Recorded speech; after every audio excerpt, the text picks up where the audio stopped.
Buenos días, alumnos de primero medio del Liceo A26 Bonilla de Antofagasta.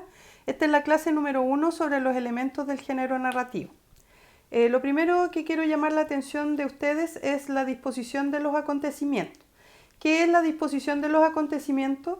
Es el orden de las acciones que le da el autor, es decir, cómo el autor decide contarte la historia. En este caso hay tres maneras que puede decidir cómo contarte la historia. Los nombres están en latín, por eso son un poco extraños. El primero es ab ovo, que literalmente traducido significa desde el huevo, es decir, desde el inicio de la historia. Es decir, es la manera tradicional de contar la historia, principio, medio, final.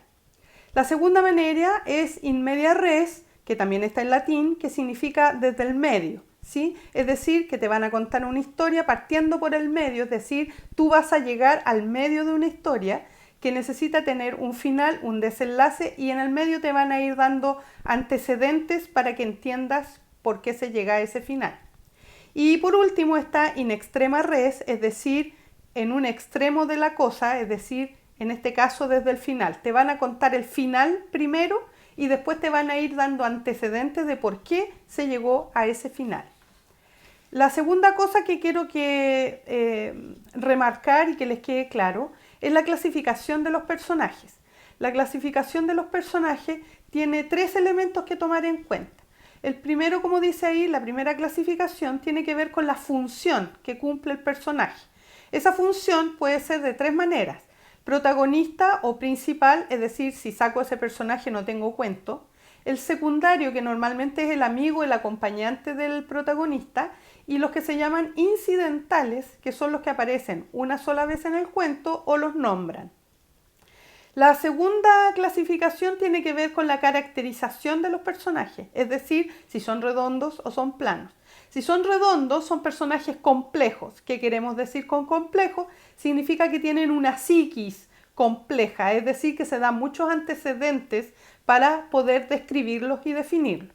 Al revés, los personajes planos son personajes simples, es decir, que se entrega un solo antecedente con el cual nosotros podemos definir a esos personajes. Después, el tercer punto de la clasificación está cómo el personaje se relaciona con la acción. Según esa relación se puede clasificar en estático, es decir, los personajes que no cambian, es decir, en todo el cuento son malos o en todo el cuento son buenos, y los personajes dinámicos, es decir, los personajes que cambian de malo a bueno o de bueno a malo.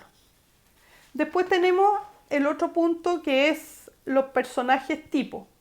El personaje tipo tiene que ver o depende del estereotipo. ¿Ya? Los estereotipos son culturales, normalmente están relacionados con la personalidad de la gente, con la forma de hablar, con la forma de vestir, con las cosas que comen, etc. ¿Sí? Normalmente los estereotipos tienen que ver con los prejuicios. ¿Ya? Los estereotipos se dividen en tres. El primero es etario, es decir, nosotros discriminamos por la edad, ¿cierto? Por ejemplo, a las personas ancianas las discriminamos o a los niños los discriminamos, ¿cierto? También están los estereotipos sociales o económicos, que tienen que ver, ¿cierto?, con mi nivel socioeconómico, es decir, el auto que uso o la ropa que uso, ¿cierto?, que está determinada por razones económicas. También están los estereotipos de sexo, es decir, discriminar por características sexuales, es decir, por ejemplo, pensar que las mujeres solamente cocinan en la casa o tienen que hacer el aseo y los hombres no pueden. O al revés, que las mujeres no pueden manejar, por ejemplo, camiones mineros, que solo los hombres lo pueden hacer. Y también están los estereotipos o discriminación étnica o por raza, ¿cierto? Que tiene que ver, por ejemplo, discriminar a los migrantes, ¿cierto? Depende de donde yo nací, discrimino a esas personas porque son distintas, ¿ya? Gracias.